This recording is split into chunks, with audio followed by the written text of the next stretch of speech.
لا حول ولا قوة إلا بالله العلي العظيم. أعوذ بالله من الشيطان اللعين الرجيم. بسم الله الرحمن الرحيم. الحمد لله والصلاة على أهلها. أما بعد فقد قال الله تبارك سبحانه وتعالى في كتابه المجيد وفرقانه الحميد وقوله الحق. بسم الله الرحمن الرحيم. ان الدین عند اللہ الاسلام. صلوات پڑھنے. حضرات عزاداران سید الشہداء، ماتمداران امام مظلوم کربلا، شہزادی ہم سب کا پرسہ قبول فرمائے. اللہ کے نزدیک جو دین ہے اس کا نام اسلام ہے، اور اسلام بچانے والے کا نام حسین ہے. یہ جلوس عزا، یہ علم، یہ نوحہ، یہ ماتم اس بات کی دلیل ہے کہ حسین کل بھی زندہ باد تھے، آج بھی زندہ باد ہیں، اور صبح قیامت تک حسین کا نام بھی زندہ رہے گا، حسین کا کردار بھی زندہ رہے گا. بلکہ زمانہ جتنا بیدار ہوتا چلا جائے گا، عظمت مولا حسین اس پر آشکار ہوتی چلی جائے گی. انسان کو بیدار تو ہو لینے دو، ہر قوم پکارے گی ہمارے ہیں حسین. اس لیے کہ حسین پر کسی مسلک کا کاپی رائٹ نہیں ہے، حسین کسی خاص مذہب کے نہیں ہے. حسین ہر اس کے ہیں جس کے سینے میں انسانیت کا درد ہے. حسین ہر اس کی آواز ہے جو مظلوم ہے، جو بے کس ہے، جو حق کا پرستار ہے. اور میرے مولا نے کربلا میں یہ فیصلہ قیامت تک کے لیے کر دیا کہ کامیابی کی دلیل لشکر کی کثرت پر نہیں ہے. تم کم ہو اگر حق پر ہو تو تمہیں زندگی دینے والا اللہ ہے، تمہارے نام کو روشن کرنے والا اللہ ہے. اور میرے عزیزوں، دنیا یہ سمجھتی ہے کہ امام حسین کربلا میں جیتے یا ہارے. ایک ابھی اذان آپ نے سنی، چوتھے امام کے پاس ایک شخص آیا، آگے کہنے لگا کہ مولا آپ کربلا میں کامیاب ہوئے یا ناکام ہوئے؟ امام نے اس کا سوال سنا، خاموش رہے. تھوڑی دیر کے بعد اذان شروع ہوئی. جیسے ہی مؤذن نے کہا اللہ اکبر، امام کے لبوں پہ مسکراہٹ آئی. اس نے کہا اشہد ان لا الہ الا اللہ. جب اذان ہو ہی رہی تھی، میرا چوتھا امام کہا کہ ہم کربلا میں جیت گئے. سامنے والے کو بڑی حیرت ہوئی، مولا یہی جواب 5 منٹ پہلے دے دیتے، یہ اذان کا انتظار کیوں تھا؟ کہا یہ اذان کی آواز نہیں ہے، یہ میرے بابا کی جیت کا اعلان ہو رہا ہے، یہ میرے بابا کی فتح کا اعلان ہو رہا ہے. تو میرے عزیزوں، یہ اذانیں، یہ مسجدیں، یہ تلاوت قرآن گواہی دے رہے ہیں کہ امام حسین کامیاب ہے اور امام حسین کامران ہے. اور عزیزوں، اتنا کھل کر 1400 برس سے آتنکواد کے خلاف، ظلم کے خلاف، ذاتی کے خلاف جو قوم بول رہی ہے اس کا نام شیعہ ہے. اور یہ بھی آپ ذرا غور کریے گا اور محسوس کریے گا کہ جلوس انہی کے نکالے جاتے ہیں جو کامیاب ہوں، جو ناکام ہوں ان کے جلوس نہیں نکلتے. اللہ اکبر. میرے عزیزوں، اس سے بڑی کامیابی اور کیا ہوگی کہ آج بستی بستی، قریہ قریہ، ہر ایک محلے میں مولا کا نام بھی لیا جا رہا ہے. جلوس بھی آپ گن نہیں سکتے کتنے جلوس ہیں، آپ معین نہیں کر سکتے. اور یہ اس بات کی دلیل ہے، یہ ہمارے اختیار میں نہیں ہے، یہ اللہ کا وعدہ تھا. حسین تم نے سب کچھ میرے لیے قربان کیا، تمہارے ذکر کو قیامت تک باقی رکھنا یہ میرا کام ہے، تمہارے تذکرے کو قیامت تک باقی رکھنا یہ میرا کام ہے. بس میرے عزیزوں، کسی نے جب کسی ہمارے بزرگ عالم سے پوچھا کہ اصحاب نبی میں اور اصحاب حسین میں کیا فرق ہے، تو انہوں نے کہا آنے اور جانے کا فرق ہے. کہا سرکار ہم سمجھے نہیں. کہا نبی کے اصحاب وہ ہیں نبی بلا رہے ہیں وہ آ نہیں رہے ہیں، حسین کے اصحاب وہ ہیں حسین بھیج رہے ہیں وہ جا نہیں رہے ہیں. یہ اصحاب با وفا حسین کے ہیں جس پہ زہرا کے لال کو ناز ہے. اللہ اکبر. ہو چکی کربلا، لیکن زینب کی کربلا شروع ہو گئی.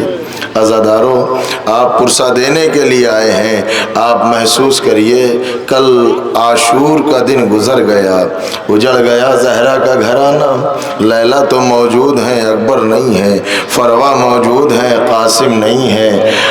سلام ہو ان ماؤں پر جو اپنی آغوش کے پالوں کو یہ کہہ کے میدان میں بھیج رہی تھی اگر تم زندہ رہ گئے تو میں دودھ نہ بخشوں گی۔ اللہ اکبر۔ 18 بھائیوں کی بہنوں نے شام غریباں وہ جو رات گزری ہے وہ کیسے گزاری ہے؟ تپتے ہوئے رات کی سناٹی میں، رات کی تاریکی میں ریت کے اونچے نیچے ٹیلوں پر وہ بہنیں بیٹھی ہیں، آسمان کھلا ہوا ہے، علی کی بیٹی پہرا دے رہی ہے، عباس کی بہن۔ ذرا تصور تو کرو 18 بھائیوں کی بہنوں کی رات ایسے گزر گئی، کبھی ایک بچے کو سنبھال رہی ہیں، کبھی دوسرے کا خیال رکھ رہی ہیں۔ عزاداروں آج 11 محرم ہے، دن گزر گیا نا۔ جب یہی صبح نمودار ہوئی تو شمر ملعون کچھ سنگ دل ساتھیوں کو لے کے آگے بڑھا اور کہا یہ ہم نے فیصلہ کیا ہے کہ ہر ناقے پر 2-3 قیدی بیٹھ سکتے ہیں۔ چونکہ سکینہ اپنے بابا کی بہت محبوب تھی لہذا سکینہ کو اکیلے ناقے کی پشت پر بٹھانا ہے۔ کسی نے کہا ظالم، ارے یہ 4 برس کی بچی تنہا ناقے کی پشت پر کیسے بیٹھے گی؟ عزاداروں اس نے کہا مجھے یہ طریقہ آتا ہے۔ 4 برس کی بچی کو شہزادی زینب کی آغوش سے کھینچا گیا۔ سکینہ تڑپ تڑپ کے کہتی رہی اے پھوپھی اماں میں آپ کے ساتھ چلوں گی، لیکن ظالم جناب سکینہ کو لے کر آئے۔ عزیز و ناقے کی برہنہ پشت پر حسین کی یتیمہ کو رسیوں سے باندھا گیا۔ عزاداروں ناقے چلائے نہیں جا رہے تھے، کربلا سے کوفہ تک یہ ناقے دوڑائے گئے۔ جب ناقے دوڑ رہے تھے تو ان کے چلنے کی رگڑ سے جناب سکینہ کے بدن سے لہو جاری ہوا۔ ہائے حسین کی یتیمہ زخمی ہو گئی، آواز دیتی رہی اے بابا مجھے اپنے پاس بلا لو، اے چچا عباس جزاکم اللہ۔ عزاداروں بیویوں کو اس دھر سے گزارا گیا جہاں شہداء کے لاشیں تھیں۔ عزیزوں شہزادی زینب جب اپنے بھائی کے لاشے کے پاس آئی، علی کی بیٹی بڑے غور سے اپنے بھیا کا جنازہ دیکھ رہی ہے اور کہتی ہے انت اخی، کیا تم میرے بھائی ہو؟ کیا تم میرے بھائی ہو؟ عزاداروں کسی نے کہا کہ کیا جناب زینب اپنے ماجائے کو پہچان نہ سکی؟ ارے کہا حسین کو کیسے زینب پہچانے، سارا بدن زخموں سے چور، لاش پامال ہو چکی ہے۔ عزیزو ایک مرتبہ شہزادی زینب بڑے غور سے جب دیکھ رہی تھی، چوتھے امام نے فرمایا پھوپھی اماں چلیے یہ اشقیاء تازیانے مار رہے ہیں۔ آپ بڑے غور سے بابا کو دیکھ رہی ہیں۔ فرمایا سجاد میرا دستور یہ تھا جب میں بھائی سے رخصت ہوتی تھی تو میں اپنے بھیا کا بوسہ لیتی تھی۔ ارے میں اتنی دیر سے یہ تلاش کر رہی ہوں میرے بھائی کے بدن پر کوئی خالی جگہ مل جائے جس کا زینب بوسہ لے لے۔ ہائے پورا بدن امام مظلوم کا زخمی ہے، لاش بے غسل و کفن۔ بہنوں نے بھائی کو رخصت کیا۔ عزیزوں ایک مرتبہ کوفہ جب قریب آیا تو کسی نے شہزادی زینب کو سلام کیا، السلام علیکم یا بنت رسول اللہ، اے رسول کی بیٹی آپ پر ہمارا سلام۔ شہزادی زینب نے بڑے غور سے داہنی طرف دیکھا، بائیں طرف دیکھا، کہا یہاں تو لوگ پتھر مار رہے ہیں، یہ سلام کرنے والا کون ہے؟ عزیزو ابھی یہ سلام کی حیرت ہی میں جناب زینب تھی۔ ایک مرتبہ سر کو اٹھایا، کوفے کے دروازے پر نظر پڑی، علی کی بیٹی تڑپ گئی، بے ساختہ زبان سے کہنے لگی اے بھیا مسلم، عزادارو، جناب مسلم کے سر سے آواز آئی شہزادی غلام استقبال کے لیے حاضر ہے۔ اے بھیا مسلم، کربلا میں ہمارا بھرا گھر اجڑ گیا، علی اکبر کے سینے میں نیزہ لگا، عباس فرات کے کنارے سو رہے ہیں۔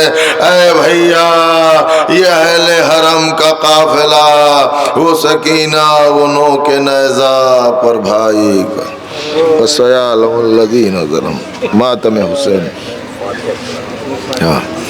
آپ حضرات سے گزارش ہے کہ ایک بار سورہ الحمد اور 3 مرتبہ سورہ توحید کی تلاوت فرما کر مرحوم مغفور جناب عطا حسین صاحب ابن جناب آل حسن صاحب مرحوم کے لیے ایصال فرما دیں۔ بسم اللہ الرحمن الرحیم۔